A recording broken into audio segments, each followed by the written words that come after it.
Hello friends, आप देख रहे हैं YouTube channel chemistry with car. आज के लेक्चर में हम स्टार्ट करेंगे ईथर। ईथर किसको बोलते हैं? तो बड़ा सिंपल सा कॉन्सेप्ट है, 9th-10th में पढ़े होगे। ईथर बेसिकली अगर कोई ऑक्सीजन एटम है और इसके दोनों तरफ कोई एल्काइल ग्रुप लगा है या कोई एराइल ग्रुप लगा हुआ है तो इसको बोलते हैं ईथर। जैसे सिंपल है, CH3 है, OCH3, ये ईथर होगा। C2H5 है, OC2H5, ये ईथर होगा। ये दोनों अल्काइल ग्रुप अलग भी हो सकता है, सेम भी हो सकता है, एराइल ग्रुप भी हो सकता है, लाइक ये ईथर होगा।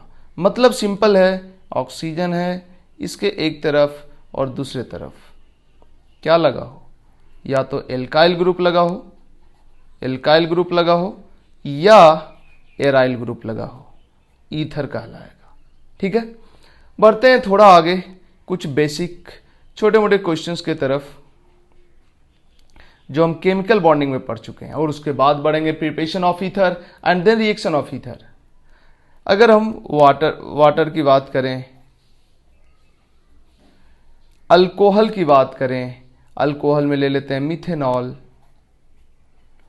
और ले लेते हैं ईथर में डाईमिथाइल ईथर। इसमें हम बॉन्ड एंगल की बात करते हैं, किसका बॉन्ड एंगल ज़्यादा होगा। पहला क्वेश्चन तो ये है। दूसरा क्वेश्चन है, एक अल्कोहल है, दूसरा ईथर है और तीसरा एल्केन है। तीनों का अगर बॉइलिंग पॉइंट की बात करें तो इसका बॉइलिंग पॉइंट का ट्रेंड क्या होगा। एंड थर्ड क्वेश्चन है, एक ईथर है कम मोलिकुलर वेट वाला, दूसरा ईथर है ज़्यादा मोलिकुलर वेट वाला, और तीसरा ईथर है और ज़्यादा मोलिकुलर वेट वाला। बॉइलिंग पॉइंट का ट्रेंड क्या होगा। हम अगर डेटा लिखें तो वाटर के केस में जो बॉन्ड एंगल होता है ऑलमोस्ट 105 डिग्री का होता है। मिथेनॉल के केस में जो बॉन्ड एंगल होता है ऑलमोस्ट 109 के आसपास होता है, और इसमें 112 डिग्री के आसपास होता है। अब देखो, क्यों ईथर में अल्कोहल से ज़्यादा बॉन्ड एंगल है, अल्कोहल में वाटर से ज़्यादा बॉन्ड एंगल है। टेक्निकली तो हम लोग देखते हैं कि लोन पेयर है भाई, यहाँ पे भी लोन पेयर है, सिमिलरली यहाँ भी लोन पेयर है, इधर भी लोन पेयर, और यहाँ भी लोन पेयर, और यहाँ भी लोन पेयर। तो लोन पेयर रिपल्सन ज़्यादा, बॉन्ड पेयर रिपल्सन कम, जिसके वजह से ये लोन पेयर इधर रिपेल किए रहता है और ये लोन पेयर इधर रिपेल ज़्यादा किए रहता है with respect to this repulsion, जिसके वजह से ये जो बॉन्ड ऐसे है, थोड़ा ऐसे झुका रहता है। तो बॉन्ड एंगल 109 जो कि आइडियली हाइब्रिडाइजेशन के अकॉर्डिंग होना चाहिए उससे कम हो जाता है। तो वो सेम चीज इसमें भी, सेम चीज इसमें भी। लेकिन जरा गौर करो, यहाँ पे हाइब्रिडाइजेशन के अकॉर्डिंग बॉन्ड एंगल 109 होना चाहिए, तो ये 109 से बढ़ा हुआ है। मतलब इसका रिपल्सन ये इसको रिपेल कर रहा है, ये इसको रिपेल कर रहा है। तो इस बॉन्ड और इस बॉन्ड पे जो रिपल्सन मिल रहा है इसके रिस्पेक्ट में ये रिपल्सन ज्यादा हो जा रहा है यहाँ पे। ऐसा क्यों? देखो, बॉन्ड एंगल देखने में दो चीज देखना होता है। एक तो lone pair repulsion, lone pair bond pair repulsion, इन चीजों को देखना होता है, और दूसरा देखना होता है बल्कीनेस। एक्चुअली इसके बल्की होने के कारण इसमें और इसमें जो रिपल्सन होता है इसके रिपल्सन से ज्यादा होता है, और इस केस में चूंकि दोनों मिथाइल है तो यहाँ पे रिपल्सन और ज़्यादा होता है।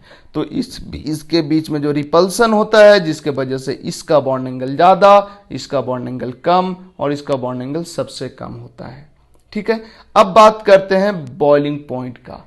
हम जानते हैं बॉइलिंग पॉइंट दो फैक्टर पे डिपेंड करता है mainly, hydrogen bond and van der Waals force of attraction. तो बताओ इस तीनों का अगर बॉइलिंग पॉइंट का हम डेटा लिखें तो इसका बॉइलिंग पॉइंट होता है 78 डिग्री सेल्सियस, इसका बॉइलिंग पॉइंट होता है -25 डिग्री सेल्सियस और इसका बॉइलिंग पॉइंट होता है -42 डिग्री सेल्सियस। ऐसा क्या है कि इसका बॉइलिंग पॉइंट सबसे ज्यादा है रूम टेम्परेचर पे, लिक्विड के फॉर्म में रहता है, क्योंकि रूम टेम्परेचर तो 25 डिग्री सेल्सियस ही है और 78 पे ये बॉयल होता है। ऐसा क्या है? और ये दोनों रूम टेम्परेचर पे गैस के फॉर्म में रहता है। अब जरा सिंपल देखो, क्या ये दूसरे मोलेकुल के साथ हाइड्रोजन बॉन्ड से जुड़ा होगा, इसमें कोई हाइड्रोजन बॉन्ड नहीं होगा, इसमें कोई हाइड्रोजन बॉन्ड नहीं होगा, जिसके वजह से ये इसका बॉइलिंग पॉइंट बढ़ जाएगा। डिटेल केमिकल बॉन्डिंग में हमने पढ़ाया है। तो इसका बॉइलिंग पॉइंट सबसे ज्यादा। अब ये दोनों में किसका बॉइलिंग पॉइंट सबसे ज्यादा? जब हाइड्रोजन बॉन्ड ना हो तो क्या देखते हैं? Van der Waals force. Van der Waals force किस पे डिपेंड करता है? मोलेकुलर वेट पे। तो इस दोनों का जब मोलेकुलर वेट देखोगे तो मोलेकुलर वेट इसका और इसका लगभग बराबर आएगा, इसका भी लगभग बराबर आएगा, लेकिन फिर भी इस दोनों में थोड़ा सा ज्यादा इसका होगा। काउंट करो तो कार्बन दो या इसका, चलो इसका मोलेकुलर वेट लिख ही लेते हैं। इसका मोलेकुलर वेट की बात करें तो कितना हो जाएगा? यहाँ पे CH3 आइडेंटिकल, ऑक्सीजन यहाँ पे है और यहाँ पे CH2 है, मतलब कार्बन 12 2 14 और यहाँ पे 16 है। केवल 2 यूनिट इसका मास इससे ज्यादा है, तो हम ये तो बोल ही सकते हैं कि इसमें वैन डेर वाल्स फोर्स ज्यादा होगा। इसका मतलब इसका बॉइलिंग पॉइंट इससे ज्यादा। बट फिर भी ये समझ नहीं आता है कि 2 यूनिट से ही केवल ज्यादा है इसका मास, जबकि बॉइलिंग पॉइंट में डिफरेंस अच्छा खासा का है। ऐसा क्यों?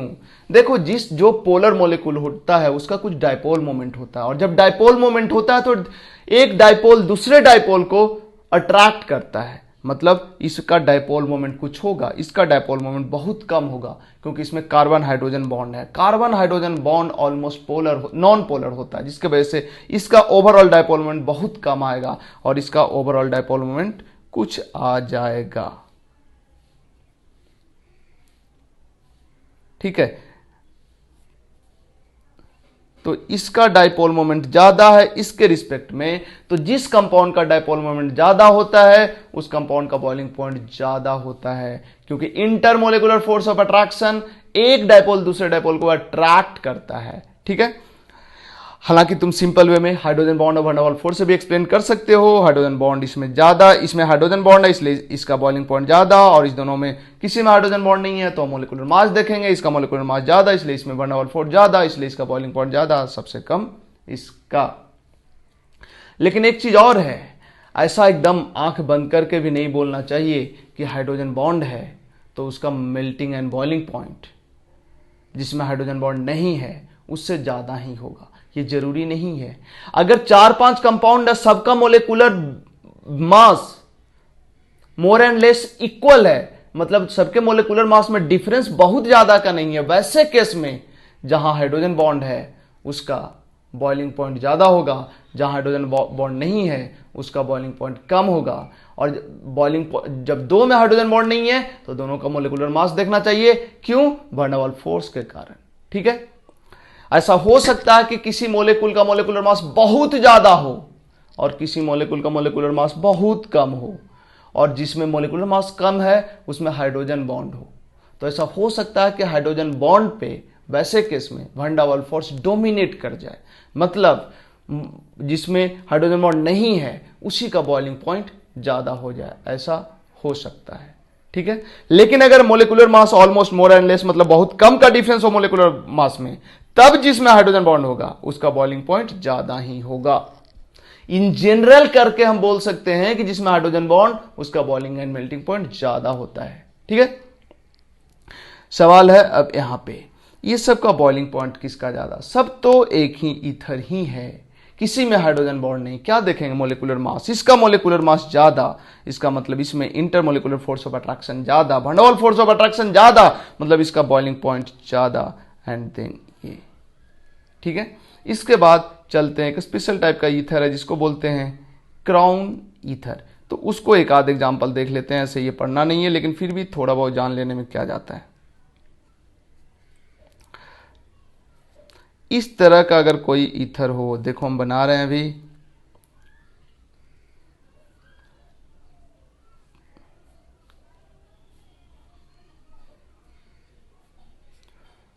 इस तरह के ईथर को बोलते हैं क्राउन ईथर। Crown ether. इसका नाम अगर लिखना हो तो हम बोलेंगे 12 क्राउन 4। 12 क्राउन 4। 12 क्राउन 4 मतलब 1 2 3 4 5 6 7 8 9 10 11 12, टोटल 12 एटम है। कार्बन और ऑक्सीजन मिला के, हाइड्रोजन छोड़ के, कार्बन ऑक्सीजन मिला के 12 एटम है, जिसमें 4 कौन है? ऑक्सीजन है। इसलिए इसका नाम रखा गया 12 क्राउन 4। अगर हम लिखें 12 क्राउन 4 और एक लिखें 5, देखो 3 कंपाउंड हम बनाते हैं, जरा गौर करना।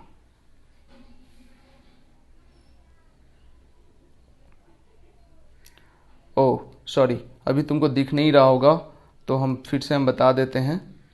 देखो ये देखो, इसमें कितना एटम है? टोटल 1 2 3 4 5 6 7 8 कार्बन और 4 ऑक्सीजन, टोटल कितना एटम हुआ? 12। तो 12 लिखेंगे क्राउन 4। 4 क्या रिप्रेजेंट कर रहा है? Number of oxygen atom. और ये क्या है? ये क्या है? Number of carbon atom plus oxygen atom. और ये किसको रिप्रेजेंट करता है? Number of oxygen atom. ठीक है, अब जरा गौर करो, एक तो हम इसी को बना देते हैं।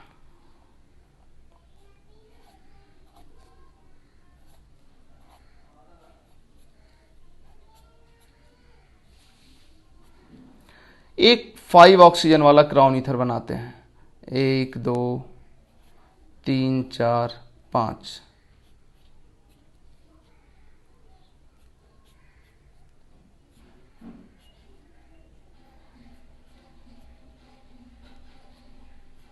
ठीक है, और एक बनाते हैं 6 ऑक्सीजन वाला क्राउन ईथर। 1 2 3 4 5 6।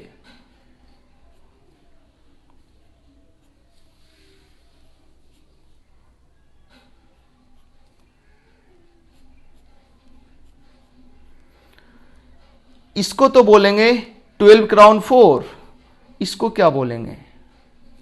2 2 4 2 6 2 8 10 5, 15 क्राउन। इसको बोलेंगे 15 क्राउन 5। इसको क्या बोलेंगे? 12 क्राउन 4। इसको क्या बोलेंगे? 2 2 4 2 6 2 8 2 10 2 12 और 6 18, 18 क्राउन 6। ये बीच में देखो एक कैविटी टाइप का जगह चीज बन जाता है। यहां पे भी एक कैविटी टाइप का चीज बन जाता है, और यहां पर भी एक कैविटी टाइप का चीज बन जाता है। तुम देखोगे तो लगेगा ये छोटा कैविटी है, बड़ा कैविटी है, और बड़ा कैविटी है। इसका साइज इतना बड़ा होता है कि लिथियम को अपने अंदर रख लेता है, मतलब जस्ट कांटेक्ट में, मतलब इसमें लिथियम एडजस्ट हो जाता है। और इसमें कौन एडजस्ट होता है? सोडियम प्लस, और इसमें पोटेशियम प्लस। ठीक है, कई बार अगर लिथियम क्लोराइड है और इसमें से क्लोराइड आयन को अलग करना है, इसमें लिथियम प्लस और Cl माइनस के बीच में फोर्स ऑफ अट्रैक्शन है, इसमें से क्लोराइड आयन को अलग करना है, तो कई बार इसको क्या किया जाता है? 12 क्राउन 4 के सॉल्यूशन में डाल दिया जाता है, जिससे क्या होता है? ये 12 क्राउन 4 इस Li प्लस को घेर के निकाल लेता है और Cl माइनस को फ्री कर देता है। ठीक है। तो अगर LiCl से Cl को माइनस को फ्री कराना है तो LiCl को इसमें डालो, अगर NaCl से Cl माइनस को फ्री कराना है तो NaCl को इसमें डालो। समझ में आया? हालांकि इस पर डायरेक्ट कोई क्वेश्चन तुम्हारे सिलेबस में तो नहीं है, बट हायर केमिस्ट्री में होता है। आगे चल के एक आध क्वेश्चन हम देंगे, ठीक है। बढ़ते हैं नेक्स्ट टॉपिक पे, preparation of ether.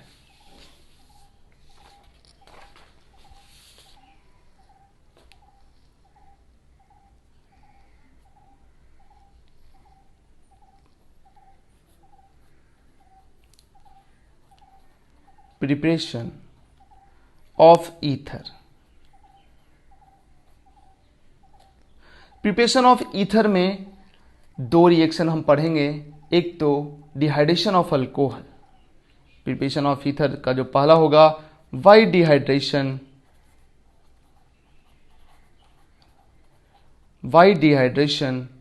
Of alcohols. ये है बेसिकली इंडस्ट्रियल मेथड।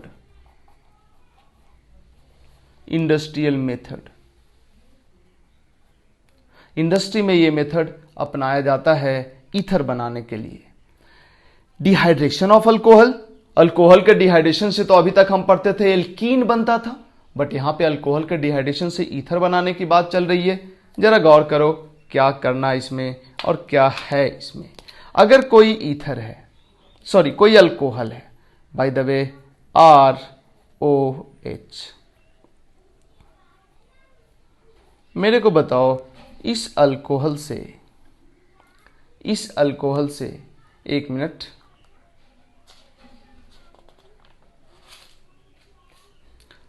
इस अल्कोहल से अगर इस तरह से वाटर निकल जाए,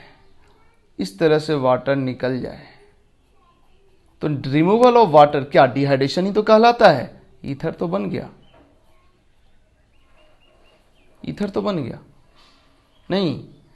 तो अब एक और चीज तुम देखे होगे कि ये भी तो अल्कोहल है, और ऐसा भी तो होता है यहां से OH और इधर से H ऐसा कुछ निकल जाए तो क्या बन जाता है, ऐसा कुछ निकल जाए तो क्या बनता है, एल्कीन। मतलब अल्कोहल के डिहाइड्रेशन से एल्कीन भी और अल्कोहल के डिहाइड्रेशन से ईथर भी। जरा गौर करो, ये एल्कीन बनेगा कि ईथर बनेगा, ये टेम्परेचर डिपेंडेंट होता है। एक एग्जाम्पल हम बताने का कोशिश करते हैं। देखो, अगर तुम इथेनॉल लेते हो, इथेनॉल वही अल्कोहल जो बिहार में बैन है, अगर इसको H2SO4 के साथ रिएक्शन कराते हो, H2SO4, और टेम्परेचर 413 केल्विन देते हो, और दूसरा केस इसी को H2SO4 के साथ ही रिएक्शन कराते हो और टेम्परेचर देते हो 443 केल्विन, मतलब relatively low temperature, relatively high temperature. तो हाई टेम्परेचर में इलिमिनेशन होता है। जरा गौर करना, ये इलिमिनेशन है, ये क्या है,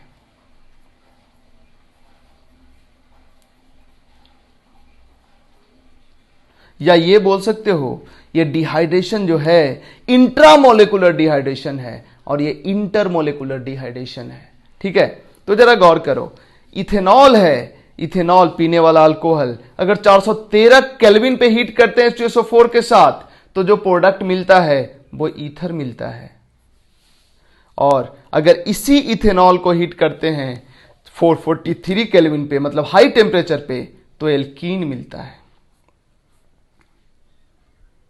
ठीक है, अब जरा देखो यहां पे इसको हमने क्या बोला है, इलिमिनेशन प्रोडक्ट, और इसमें क्या होगा ये बेसिकली अभी बताएंगे, इसमें सब्स्टिट्यूशन होता है। कैसे होता है हम बताएंगे। मतलब अल्कोहल को H2SO4 ही दो, low temperature substitution product, high temperature elimination product. समझे? तो टेम्परेचर बताएगा कि प्रोडक्ट क्या बनेगा, और भी कई चीजों पे से कई चीजों के कारण इफेक्ट पड़ेगा कि प्रोडक्ट क्या बनेगा। ठीक है। बट ये रिएक्शंस याद रखना क्योंकि ये तुम्हारे एनसीईआरटी में है और तुमसे पूछा जाएगा। बच्चों को जनरली एल्कीन वाला ये H2SO4 दे दो, कौन का H2SO4 डिहाइड्रेशन हो जाएगा, एल्कीन बन जाएगा, ये याद रहता है। लेकिन ये नहीं याद रहता कि टेम्परेचर डिपेंडेंट होता है। ठीक है, इसके बाद बढ़ते हैं थोड़ा आगे। देखो अब हम बात कर रहे हैं मैकेनिज्म का। क्या है इसका मैकेनिज्म?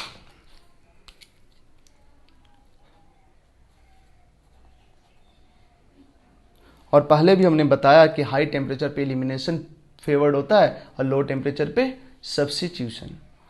मैकेनिज्म ये है, देखो जो भी अल्कोहल है, जब H2SO4 लिए H2SO4, तो ये जो लोन पेयर है ये यहां से ले लिया H प्लस को और HSO4 माइनस रह गया और ये अल्कोहल हो गया प्रोटोनेट। इसके बाद देखो क्या होता है, इसके बाद जो दूसरा अल्कोहल मॉलिक्यूल है ये यहां पे अटैक करता है और ये बाहर हो जाता है, रिमूवल ऑफ वाटर। और बन क्या गया, जरा गौर करना,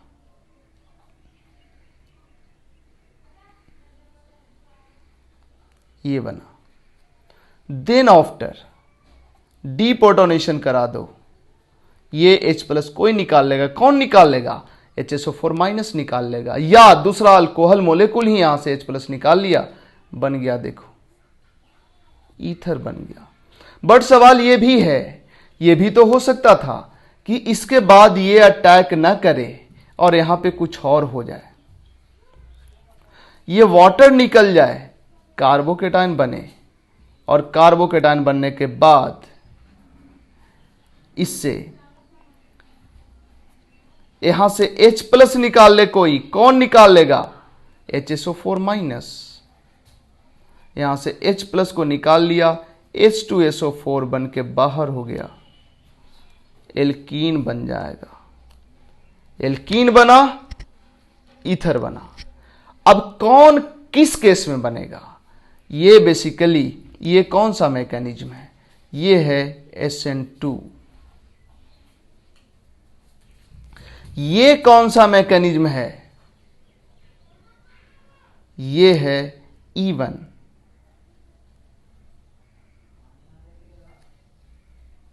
ठीक है, ये है E1।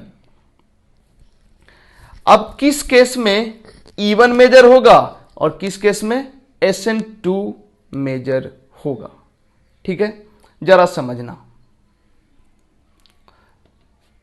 करना क्या है तुमको। अगर ये एक केस लेते हैं, रुको थोड़ा सा हम इसको आगे कर लेते हैं। हाँ, एक केस लेते हैं हम मिथेनॉल का। मिथेनॉल CH3OH का। अगर ये मिथेनॉल है और इसको दे देते हैं H2SO4, तो इसमें तो इलिमिनेशन का कोई चांस ही नहीं है, क्योंकि ये OH पे H प्लस जाएगा तो जिस कार्बन से H2O बन के निकलेगा उसके बगल वाले कार्बन से H प्लस निकलने का कोई चांस ही नहीं, क्योंकि कार्बन का नंबर एक ही है। तो यहां पे हमेशा ईथर ही बनेगा, ईथन ही बनेगा। मतलब मिथेनॉल के डिहाइड्रेशन से ईथन ही बनेगा 100%। मतलब यहां पे सब्स्टिट्यूशन ही होगा, सब्स्टिट्यूशन ही होगा। कौन सा मैकेनिज्म से? SN2 मैकेनिज्म से। ठीक है, अब जरा देखो, अगर ये 1 डिग्री अल्कोहल हो, 1 डिग्री अल्कोहल मतलब ये अल्कोहल, इसको अगर H2SO4 के साथ हीट कर दें, H2SO4 दे दें, तो क्या होगा? यहां पे ईथर भी बन सकता है और एल्कीन भी बन सकता है depending on temperature. High temperature पे एल्कीन बनेगा और लो टेम्परेचर पे ईथर होगा। लो टेम्परेचर पे सब्स्टिट्यूशन प्रोडक्ट, हाई टेम्परेचर पे एल्कीन। ठीक है। इसके बाद अगर हम देखें, अगर 2 डिग्री अल्कोहल है, इस केस में अगर H2SO4 ले लें, ऑफ कोर्स कॉन्क H2SO4 सब में लिया गया है, इसमें भी ईथर बनेगा और एल्कीन बनेगा। बट यहां पे मेजर जनरली एल्कीन ही होता है। टेम्परेचर बढ़ाने से SN1 का रेट भी बढ़ता, सब्स्टिट्यूशन का भी रेट बढ़ता है और एलिमिनेशन का भी रेट बढ़ता है। तो टेम्परेचर बढ़ाने से इसका सब्स्टिट्यूशन का भी रेट बढ़ेगा, एलिमिनेशन का भी रेट बढ़ेगा, बट एलिमिनेशन का रेट सब्स्टिट्यूशन से ज्यादा से बढ़ता है। इसलिए जनरली हाई टेम्परेचर पे सॉरी गलत बोल दिया, टेम्परेचर बढ़ाने पे सब्स्टिट्यूशन का रेट कम से बढ़ता है और एलिमिनेशन का रेट ज्यादा से बढ़ता है। इसलिए हाई टेम्परेचर पे जनरली एलिमिनेशन प्रोडक्ट मिलता है। 2 डिग्री रहे तो हाई टेम्परेचर पे तो एलिमिनेशन मिलता ही है, लो टेम्परेचर पे भी एलिमिनेशन ही होता है मेनली। यह अलग बात है कि टेम्परेचर लो रखोगे तो सब्स्टिट्यूशन का रेट बढ़े। देखो टेम्परेचर जैसे देखो क्या होगा, 2 डिग्री अल्कोहल है, कॉन्क H2SO4 दिए तो ईथर बना, एल्कीन बना। मेजर कौन होगा? एल्कीन होगा। अगर टेम्परेचर को तुम कम करते हो तब ईथर बनने का, जैसे देखो अभी बाय द वे 70% एल्कीन था और 30% ईथर था। अगर टेम्परेचर को कम करते हो तो ये हो जाएगा 67% और ये हो जाएगा 33%। टेम्परेचर कम करने पे एल्कीन कम बना, ईथर रिलेटिवली क्या हुआ, ईथर का परसेंटेज बढ़ा, लेकिन तब भी ये दोनों में मेजर कौन है? एल्कीन ही है। ओवरऑल कंक्लूजन ये है कि मिथेनॉल रहे तब तो ईथन ही बनेगा, 1 डिग्री अल्कोहल रहे तो हाई टेम्परेचर पे एल्कीन और लो टेम्परेचर पे ईथर। ठीक है। और अगर 2 डिग्री अल्कोहल रहे तो मेजर कौन होगा? मेजर एल्कीन ही होगा। और अगर 3 डिग्री अल्कोहल रहे तब तो ऑलमोस्ट 100% H2SO4 के साथ रिएक्शन कराओगे तो एल्कीन ही बनता है ऑलमोस्ट 100%। ठीक है। तो 3 डिग्री में एल्कीन, 2 डिग्री में भी मेजर एल्कीन, 1 डिग्री में भी हाई टेम्परेचर पे एल्कीन। इसलिए हम लोग जनरली बात करते हैं कॉन्क H2SO4 दे दो अल्कोहल को तो एल्कीन बन जाता है। बट अगर लो टेम्परेचर रखोगे, 1 डिग्री अल्कोहल रहेगा तो ईथर भी बनता है और लो टेम्परेचर पे मेजर ईथर ही बन जाता है, जो कि यहां पे हमने बताया है। ठीक है। तो अब चलते हैं थोड़ा आगे नेक्स्ट पेज पे।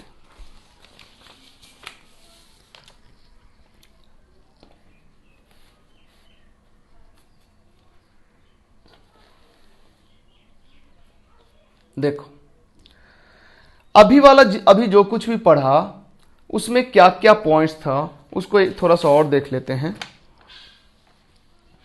इसमें क्या क्या पॉइंट था? सबसे पहली बात कि ये जो मेथड था ये इंडस्ट्रियल मेथड था।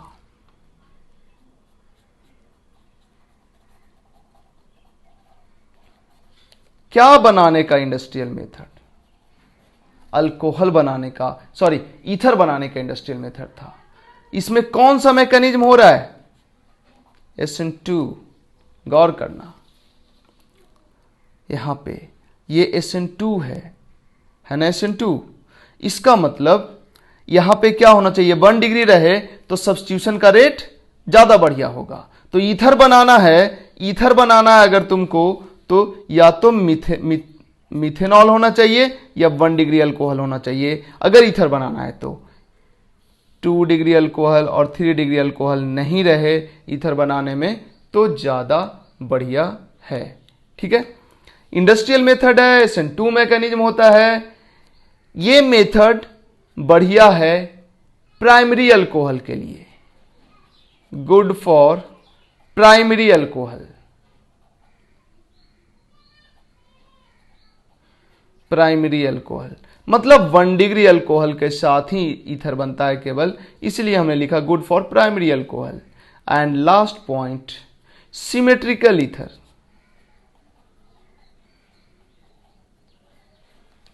ये जो मेथड है सिमेट्रिकल ईथर बनाने के लिए बढ़िया है, अनसिमेट्रिकल मेथड ईथर बनाने के लिए सही नहीं है। क्यों नहीं सही है, जरा गौर करना।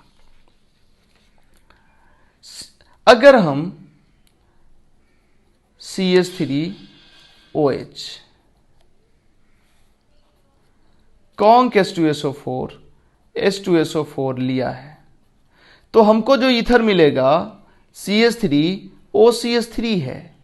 इसको बोलते हैं सिमेट्रिकल ईथर, इधर वाला सेक्शन और इधर वाला सेक्शन सेम। अब हमको अगर अनसिमेट्रिकल ईथर बनाना है, मतलब इधर और इधर वाला सेक्शन अलग अलग, तो अगर कोई ये बोले कि सर हम ऐसा कर देते हैं कि एक ले लेते हैं इथेनॉल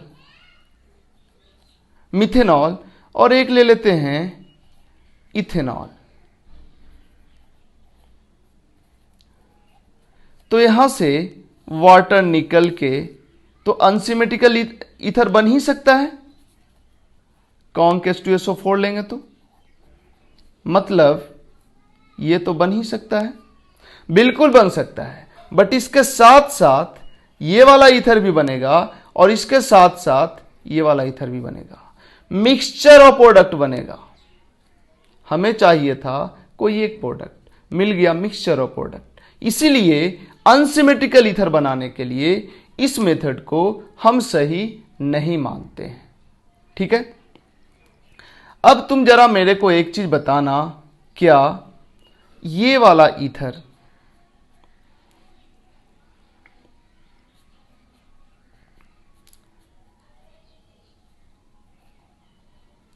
ये तो सिमेट्रिकल ईथर है, क्या इस मेथड से ये वाला ईथर बनाया जा सकता है?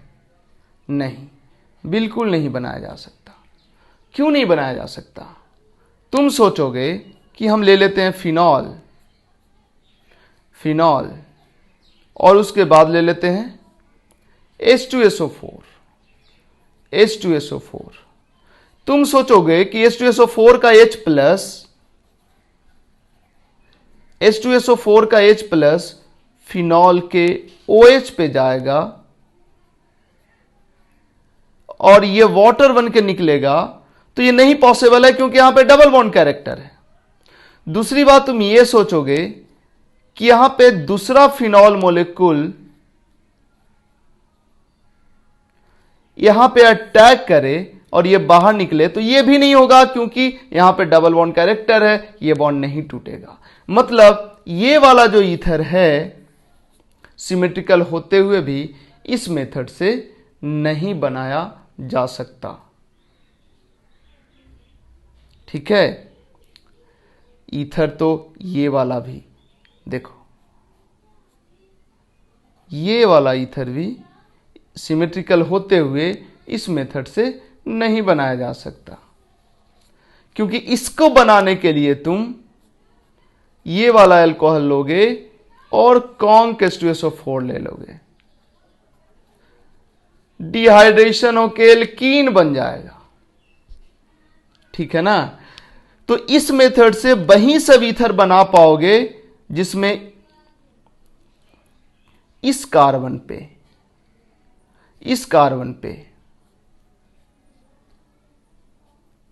ये 1 डिग्री हो, ये 1 डिग्री हो, ये 1 डिग्री हो, मतलब इसके साथ O के अलावा एक ही चेन लगा हो, इसके साथ O के अलावा एक ही चेन लगा हो, 2 चेन लगा रहेगा, या ये बोलो कि हाँ ठीक है, इधर वाला इस अल्कोहल की बात करें तो ये भी प्राइमरी अल्कोहल हो, और इधर इसकी बात करें तो ये भी प्राइमरी अल्कोहल हो, तभी ईथर बन पाएगा, अदरवाइज एल्कीन मेजर प्रोडक्ट होगा।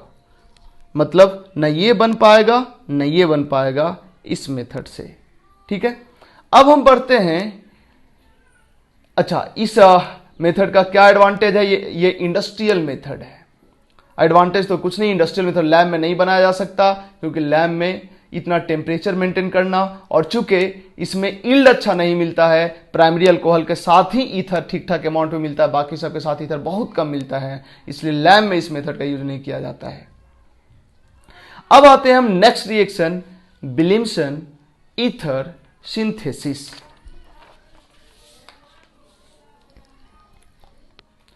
नेक्स्ट रिएक्शन है हमारा विलियमसन ईथर सिंथेसिस। ये बड़ा ही इंपॉर्टेंट रिएक्शन है।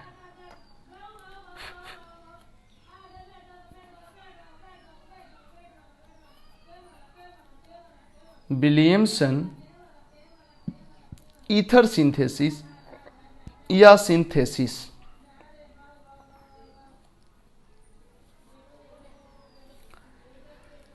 इस मेथड से ईथर कैसे बनाया जाता है? एक अल्कोहल ले लिया जाता है, अल्कोहल के साथ रिएक्शन कराया जाता है, पहले एक स्ट्रॉन्ग बेस से रिएक्शन करा के अल्कोक्साइड बना लिया जाता है, और उसके बाद उसका रिएक्शन कराया जाता है अल्काइल हैलाइड के साथ, और इस तरह से मिल जाता है ईथर। ठीक है, अब इसको समझते हैं थोड़ा डिटेल में। हम कोई ले लिए अल्कोहल, मैकेनिज्म देखते हैं, बड़ा इंपॉर्टेंट रिएक्शन है ये। अल्कोहल ले लिए ROH, इस अल्कोहल को किसी स्ट्रॉन्ग बेस के साथ रिएक्शन कराना है ताकि अल्कोक्साइड आयन मिले, मतलब यहां से H+ निकल जाए और ये O- बन जाए। तो हम ले लेंगे बहुत ही strong base NaH, in fact Na+ और H- होता है, यहां का H- बहुत ही स्ट्रॉन्ग बेस होता है। ये दोनों रिएक्ट करके बन जाएगा RO- Na+, ये H- यहां से H+ निकाल लिया और H2 गैस रिलीज हो गया। अब ये जो अल्कोक्साइड बना, ये बन के रुका हुआ है। अब क्या करो, अल्काइल हैलाइड दे दो कोई। अल्काइल हैलाइड तुम अपने मर्जी अकॉर्डिंग, ये अल्कोहल जो रखे हो, यहां पे जो अल्काइल हैलाइड दो, इसका ये आर अलग भी रख सकते हो, या अल्कोहल वाला आर ही रख सकते हो। अब ये क्या करेगा, यहां पे अटैक करेगा और ये आ जाएगा बाहर। बेसिकली ये SN2 रिएक्शन हुआ है। देखो क्या बन गया, ROR-। तुम्हारे मर्जी के अकॉर्डिंग चाहो तो अनसिमेट्रिकल ईथर बनेगा, चाहो तो सिमेट्रिकल ईथर बनेगा।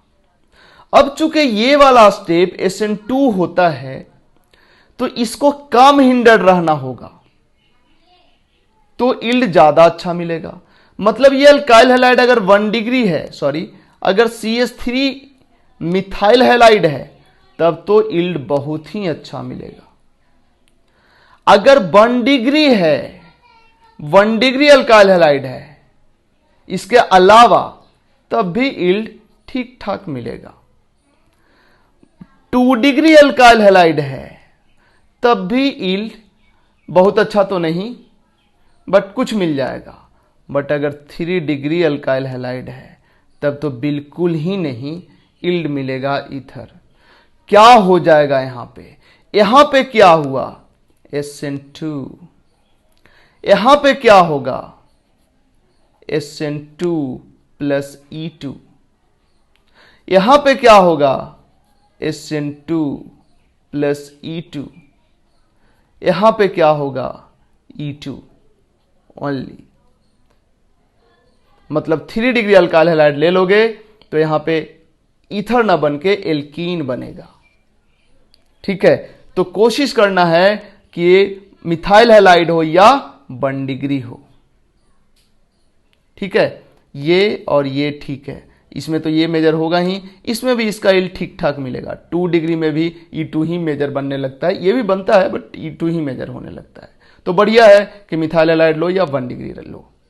ठीक है, हालांकि 1 डिग्री में भी E2 प्रोडक्ट अच्छा खासा रहता है, टेम्परेचर कम रखना होता है ताकि सब्स्टिट्यूशन प्रोडक्ट बने, अदरवाइज E2 मेजर होने लगता है। ठीक है, तो अगर मिथाइल हैलाइड हो यहां पे तो ठीक है, या 1 डिग्री रहे तो ठीक है, 2-3 डिग्री तो एकदम बेकार है। 3 डिग्री में तो एलिमिनेशन ही हो जाएगा।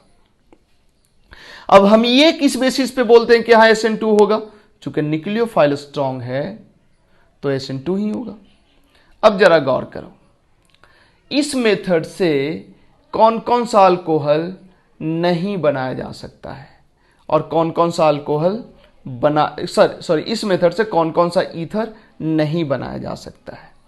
लेकिन वो जानने से पहले एक एग्जाम्पल लेते हैं।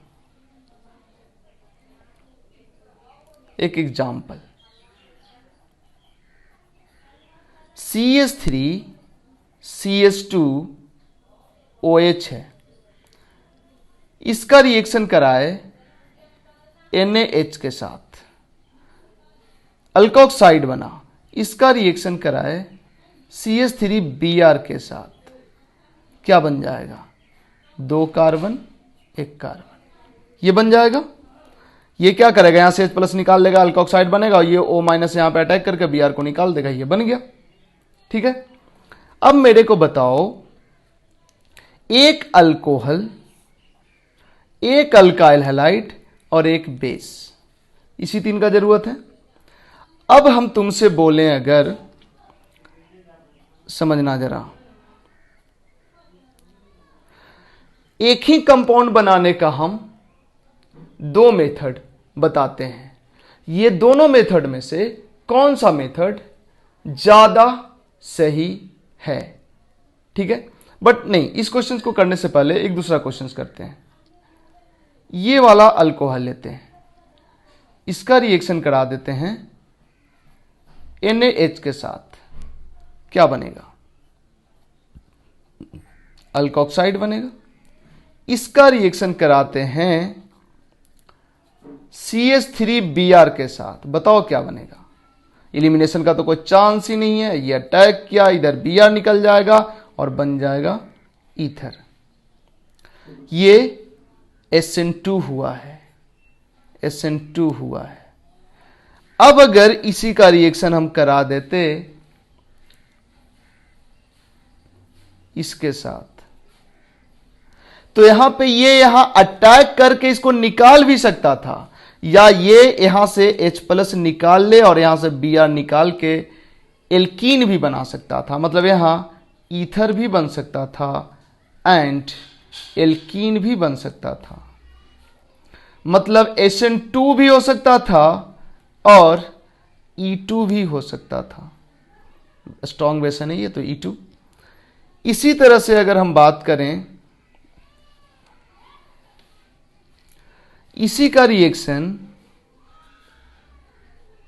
इस अल्काइल हैलाइड के साथ कराओ, फिर सेम चीज, SN2 भी हो सकता था, E2 भी हो सकता था। अगर इसी का रिएक्शन हम 3 डिग्री अल्काइल हैलाइड के साथ कराएं, तब तो पक्का E2 ही होगा केवल। 3 डिग्री के साथ तो यहां पे अंदर घुस के अटैक ही नहीं कर पाएगा, और 3 डिग्री अल्काइल हैलाइड के साथ अल्कोहलिक OH लेते हैं या स्ट्रॉन्ग बेस लेते हैं तो E2 बहुत बढ़िया होता है, तो यहां पे E2 ही होता, मतलब एल्कीन ही बनता। यहां पे ईथर एल्कीन दोनों बनेगा। मेजर जो ईथर बनेगा इसमें बनेगा, इसमें भी ईथर मेजर नहीं बनेगा, मेजर ईथर बन सकता है अगर टेम्परेचर को बहुत कम रखेंगे तो। ठीक है, चलो बढ़ते हैं हम। अब बाकी सब में तो एल्कीन मेजर होगा, और इसमें तो एक्सक्लूसिवली एल्कीन बनेगा, ईथर बहुत कम, 0.001%, इस तरह से। अब हम एक कंपाउंड बनाने का 2 मेथड बताते हैं, तुम्हें बताना है कि इस दोनों मेथड में कौन सा मेथड सही है। देखो,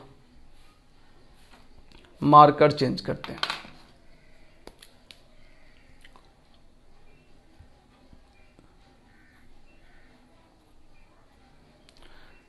एक अल्कोहल ले लिए,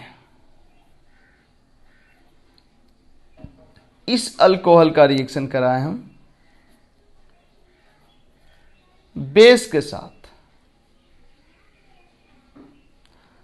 फिर हम रिएक्शन कराए CH3Br के साथ। बताओ क्या बनेगा? बेस यहां से H प्लस निकालेगा, निगेटिव चार्ज यहां अटैक करके Br को बाहर निकाल देगा, बन गया ईथर। अब देखो, इसी ईथर को बनाने के लिए हम दूसरा मेथड यूज करते हैं। अल्कोहल लेते हैं CH3OH, इसका रिएक्शन कराते हैं स्ट्रॉन्ग बेस के साथ, और इसका रिएक्शन करा देते हैं अल्काइल हैलाइड के साथ। ये H माइनस यहां से H प्लस निकालेगा, निगेटिव चार्ज यहां पे अटैक किया, ये बाहर, ये बन गया। कौन सा मेथड? इसको बोल रहे हैं हम पाथ वन, और इसको बोल रहे हैं पाथ 2। कौन सा पाथ इस ईथर को बनाने के लिए सही है? अल्काइल हैलाइड, देखो alkyl halide 3 degree, alcohol 1 degree, alkyl halide 1 degree, alcohol 3 degree, कौन सही है? जरा गौर करना। जब यहां से H प्लस निकालोगे, निगेटिव चार्ज यहां पे अटैक करना होगा, यहां पे SN2 होता है, सबस्टेट मिथाइल हैलाइड है, नो हिंड्रेंस, बहुत बढ़िया। यहां पे SN2 होता है, सबस्टेट 3 डिग्री अल्काइल हैलाइड है, ये निगेटिव चार्ज बनेगा तो फिर यहां पे घुस के अटैक करना मुश्किल होगा। यहां पे ये वाला जब मेथड यूज करोगे तो ये नहीं बनेगा, इससे ज्यादा बन जाएगा इलिमिनेशन प्रोडक्ट। मतलब इसका जो O माइनस आएगा, H माइनस यहां से H प्लस निकाल कर माइनस लाएगा, ये माइनस यहां घुस के अटैक नहीं कर पाएगा क्योंकि यहां हिंड्रेंस बहुत मिलेगा। तो ये बगल से H प्लस निकाल लेगा, Br निकल जाएगा, यहां पे डबल बॉन्ड एल्कीन बन जाएगा। मतलब ऊपर वाले में मेजर प्रोडक्ट ये ठीक है, बट नीचे वाला पाथ वन का जो मेजर प्रोडक्ट होगा वही होगा जो लिखा गया है, और पाथ 2 का जो मेजर प्रोडक्ट होगा, वो हो जाएगा ये। समझ आया? मतलब अल्कोहल हिंडर्ड हो चलेगा, अल्काइल हैलाइड हिंडर्ड नहीं होना चाहिए, क्योंकि अल्काइल हैलाइड पे ही SN2 होना है। सिमिलर पैटर्न का दूसरा क्वेश्चन हम देते हैं, और तुमको बताना इसमें कौन सा पाथ ज्यादा अच्छा होगा, प्रोडक्ट का यील्ड ज्यादा मिलेगा किस पाथ से।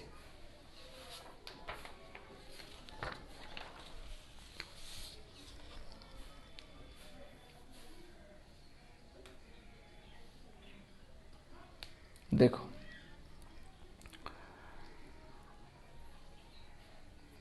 फिनॉल ले लिया हमने,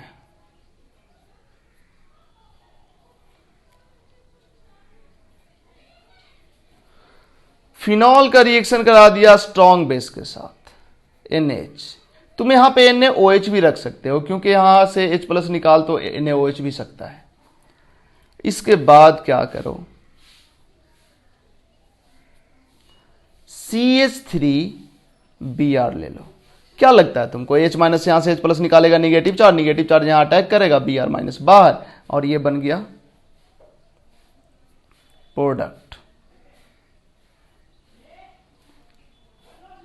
सेम प्रोडक्ट हम दूसरे मेथड से, इसको हम बोल रहे हैं पाथ वन। पाथ 2 यही बनाने का। देखो, हम ये फिनॉल नहीं लिए, हम ले लिए मिथेनॉल, इसके करस्पॉन्डिंग अल्कोहल, इसका रिएक्शन कराए स्ट्रॉन्ग बेस के साथ, बना, सॉरी जो कुछ भी बना ये तो पता ही है। इसके बाद इसका रिएक्शन कराओ हेलो बेंजीन के साथ। यहां पे Br भी लिख सकते हो तुम। ये H माइनस यहां से H प्लस निकाला, निगेटिव चार्ज यहां पे अटैक किया है, Br माइनस बाहर निकल गया, ये बन गया पाथ 2। कौन सही है? पाथ 1 सही है, बट पाथ 2 सही नहीं है। क्यों? यहां से तो अल्कोक्साइड बना लोगे, बट जब वो माइनस बनेगा तो यहां पे अटैक करके इसको निकाल नहीं पाएगा, क्योंकि यहां पे डबल बॉन्ड कैरेक्टर है। यहां पे SN2 हो जाएगा, बट यहां पे SN2 नहीं हो पाएगा। ठीक है, बढ़ते हैं नेक्स्ट क्वेश्चंस के तरफ।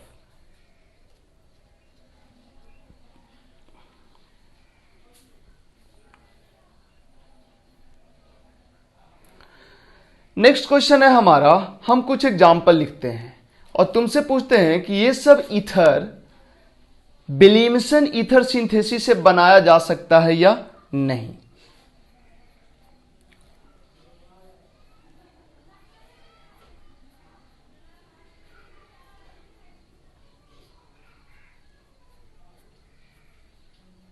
ये ईथर विलियमसन ईथर सिंथेसिस से बनाया जा सकता है या नहीं।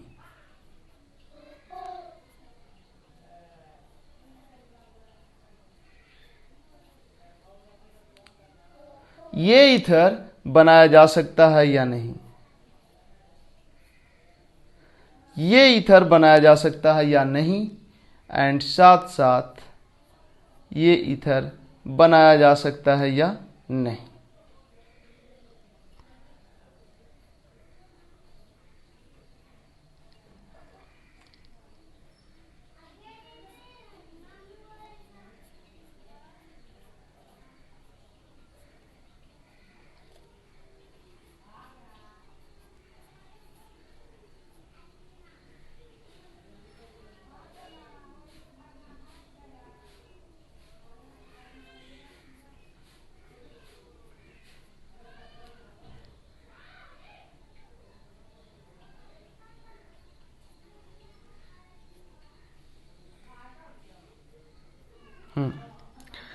न ये ईथर बनाया जा सकता है, न ये बनाया जा सकता है, न ये बनाया जा सकता है, न ये बनाया जा सकता है, न ये बनाया जा सकता है, और ना ही ये बनाया जा सकता।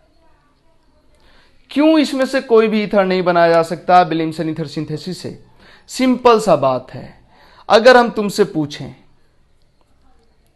कि CH3O CH3 ये वाला ईथर बनाना है, तो बस सिंपल सा बात है, एक अल्कोहल ले लेना होगा और एक अल्काइल हैलाइड ले लेना होगा। यही होगा। अल्कोहल ले लो CH3OH, इसका रिएक्शन करा दो किसके साथ? बेस के साथ, और उसके बाद दूसरा अल्काइल हैलाइड कौन ले लो? CH3X, बन जाएगा ये ईथर। या फिर ये वाला अल्कोहल ले लो और ये इधर का अल्काइल हैलाइड ले लो, तब भी हो जाएगा। बट सवाल है, इसमें किसको अल्काइल हैलाइड लोगे? इसको अल्कोहल ले लो और इसको अल्काइल हैलाइड ले लो, तो नहीं बनेगा ये प्रोडक्ट। कैसे? गौर करो। ये अल्कोहल है, मतलब फिनॉल है, पहला स्ट्रॉन्ग बेस, NaOH भी ले सकते हो इस केस में, और NH भी ले सकते हो। दूसरा हेलो बेंजीन, ये यहां पे निगेटिव तो ला देगा, फिनॉक्साइड तो बना देगा, बट ये फिनॉक्साइड यहां पे अटैक करके इसको निकाल नहीं पाएगा, क्योंकि यहां double bond character. Same problem इसमें आएगा, सेम प्रॉब्लम इसमें आएगा। ये क्यों नहीं बनेगा? ये जब बनाने चलोगे तो एक को अल्कोहल बना लोगे और दूसरे को बना लोगे alkyl halide. Alkyl halide 3 degree होने के वजह से एल्कीन बन जाएगा, ये बनेगा ही नहीं। यहां पे इसको बना लोगे अल्कोहल और इसको बनाओगे अल्काइल हैलाइड, एल्कीन बन जाएगा। और अगर इसको बना लोगे अल्कोहल और इसको बना लोगे अल्काइल हैलाइड, तब SN2 होगा ही नहीं, डबल बॉन्ड कैरेक्टर के कारण। सेम इशू इसमें आएगा। ये बहुत ही इंपॉर्टेंट क्वेश्चन है। इंटीजर टाइप क्वेश्चन में पूछ सकता है कि कौन कौन कंपाउंड, कितना कंपाउंड है जो विलियमसन ईथर सिंथेसिस से बनाया जा सकता है और कितना नहीं बनाया जा सकता है, गिवन एग्जांपल्स में। ठीक है, ये था। अब कुछ क्वेश्चंस और कर लेते हैं, मिला जुला कर विलियमसन ईथर सिंथेसिस कंप्लीट है, बट फिर भी कुछ क्वेश्चंस हम कर लेते हैं या होमवर्क में दे देते हैं, तुम घर पे ट्राई कर लेना। क्वेश्चन नंबर देख लेते हैं, टाइम कितना हुआ है। टाइम ऑलमोस्ट 1 आवर के आसपास हो रहा है। जो फर्स्ट एग्जाम्पल है, नहीं एग्जाम्पल तो बहुत सारा हुआ है, बट अभी का जो क्वेश्चन है, ए लेते हैं, ए के साथ बी का रिएक्शन कराना है और सी का रिएक्शन कराना है और बनाना तुमको ये वाला कंपाउंड है। तुम्हें बताना है ए कौन है, बी कौन है और सी कौन है। नेक्स्ट,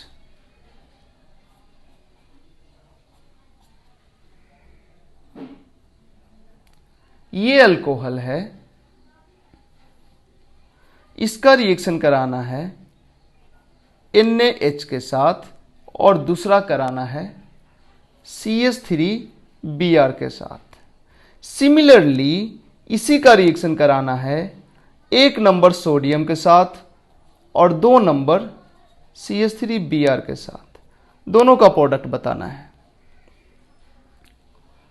नेक्स्ट क्वेश्चन,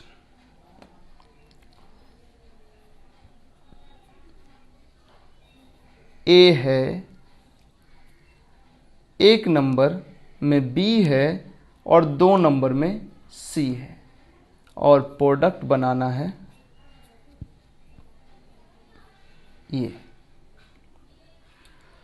ये 3 क्वेश्चन है। एक और क्वेश्चन लिख देते हैं।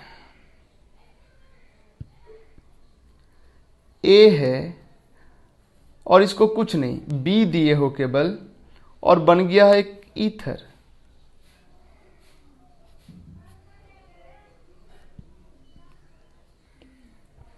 सब में ए बी सी ए जो भी है उसको बताना है। ठीक है, चलो होमवर्क में नहीं, इसको कर ही लेते हैं। बताओ, ये ईथर बनाना है। 2 ऑप्शन है तुम्हारे पास। क्या क्या ऑप्शन है? तुम इसको बनाओ अल्काइल हैलाइड, सॉरी इसको बनाओ अल्कोहल और इसको बनाओ अल्काइल हैलाइड। अगर ऐसा करते हो तो अल्काइल हैलाइड ये वाला रहेगा और अल्कोहल रहेगा CH3OH। दूसरा ऑप्शन है तुम्हारे पास कि इसको बनाओ अल्काइल हैलाइड और इसको बनाओ अल्कोहल, मतलब फिनॉल। तो एक हो गया CH3X और इसके साथ फिनॉल। कौन सिलेक्शन सही है? ऊपर वाला सिलेक्शन गलत है क्योंकि अल्काइल ये एराइल हैलाइड के साथ SN2 नहीं होगा, क्योंकि अल्काइल जो भी अल्काइल हैलाइड लेते हैं उसके साथ SN2 कराना होता है ना, तो इसके साथ तो SN2 होगा ही नहीं, इसके साथ SN2 होगा, इसलिए ये सिलेक्शन हमारा सही है। मतलब अल्कोहल को फिनॉल को रख दो यहां पे और ये हो गया A तुम्हारा, ये हो गया B तुम्हारा, सॉरी ये हो गया C तुम्हारा, C। B कौन है? कोई भी स्ट्रॉन्ग बेस ले लो, B हो जाएगा NaH या NaOH भी ले सकते हो क्योंकि फिनॉल से तो H+ OH- भी निकाल सकता है। ठीक है, ये बाकी सब इसको भी बता ही देते हैं जल्दी जल्दी में। NaH क्या करेगा? यहां से H- निकालेगा, निगेटिव चार्ज यहां पे अटैक करके Br- को निकालेगा और प्रोडक्ट बन जाएगा OCH3। 1 घंटा का अलार्म लगाया था, 1 घंटा हो चुका है। रुक जाओ यार, इतना भी बजना क्या है? रुको।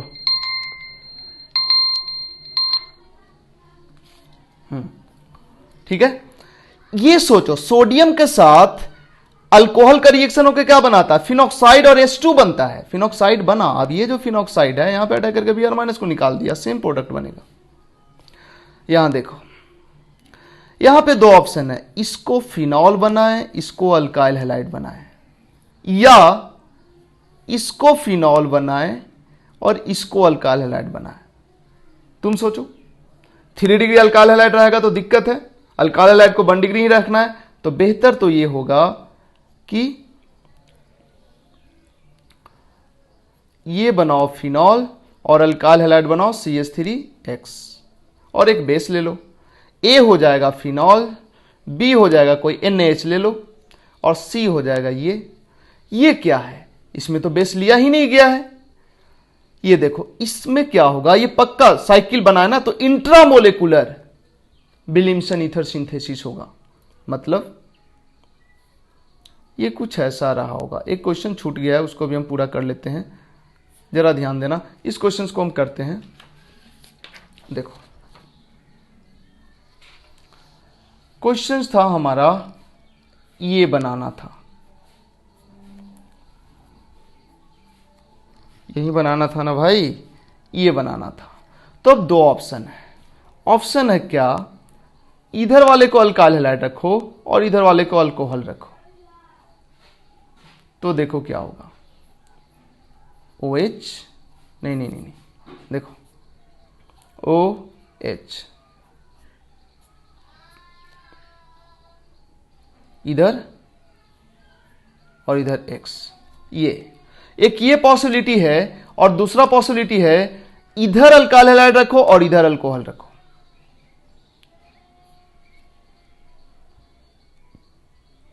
गड़बड़ कर दिए। OH X और ये बताओ, इधर X, नहीं इधर तो मिथाइल, ठीक है। ये दोनों में कौन सही है ये कंपाउंड बनाने के लिए? जब इसको बेस दे दोगे, बेस NaH, तो ये यहां से H+ निकालेगा, निगेटिव चार्ज यहां पे अटैक करके X को निकाल देगा, ये बन जाएगा। सिमिलरली यहां से H+ निकालेगा, निगेटिव चार्ज यहां पे अटैक करके X को निकाल देगा, ये बन जाएगा। ये सही नहीं है, ये सही है, क्योंकि यहां जो अल्काइल हैलाइड है वो 3 डिग्री है। तो ये जब बेस इसको दोगे तो यहां से H+ निकालेगा, निगेटिव चार्ज, अब ये अटैक करके यहां सब्स्टिट्यूशन नहीं करा पाएगा, यहां पे एलिमिनेशन करा देगा, यहां पे एल्कीन बन जाएगा, यहां से H निकाल लेगा, ठीक है ना। अब इसको समझने के लिए एक क्वेश्चंस करते हैं और देखो, क्वेश्चन है कुछ हमारा ऐसा,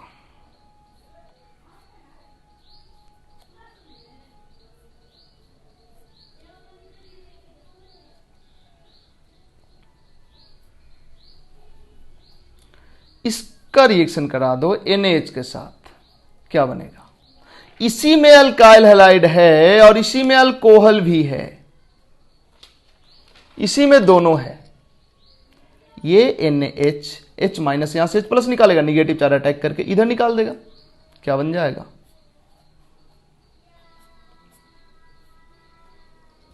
नहीं, सेकंड क्वेश्चन,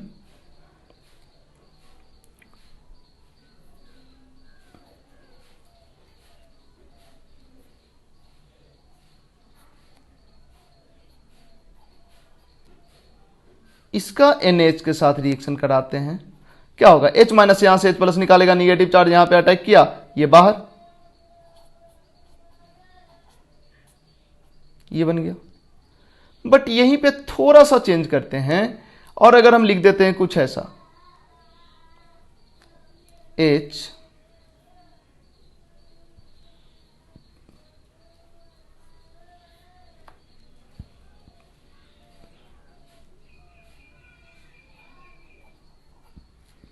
और इसको NaH देते हैं। अब ये H- यहां से H+ तो निकाल लेगा, बनेगा क्या? O-, और यहां पे 1, 2 और यहां पे Br। अब ये क्या करेगा, यहां अटैक करके Br को नहीं निकालेगा, क्योंकि ये 3 डिग्री है और 3 डिग्री के साथ SN2, इंट्रामोलिकुलर SN2 ही तो हो रहा था, जो कि मुश्किल है। तो ये सिंपली यहां से H+ निकाल लेगा और यहां से Br- निकाल लेगा, और ये बना देगा कुछ इस तरह का चीज।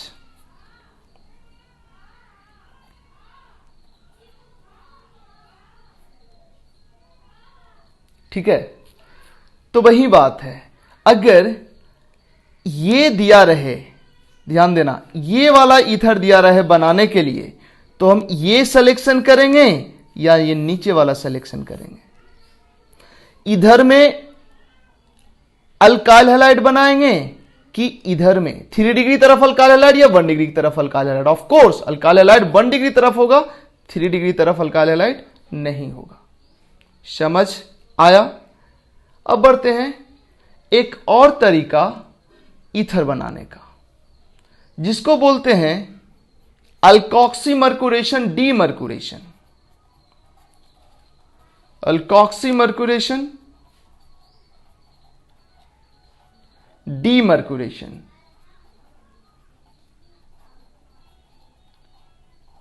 ये चूंकि हम डिटेल में पढ़ा चुके हैं एल्कीन में, ऑक्सीमर्कुरेशन डीमर्कुरेशन वाला लेक्चर में।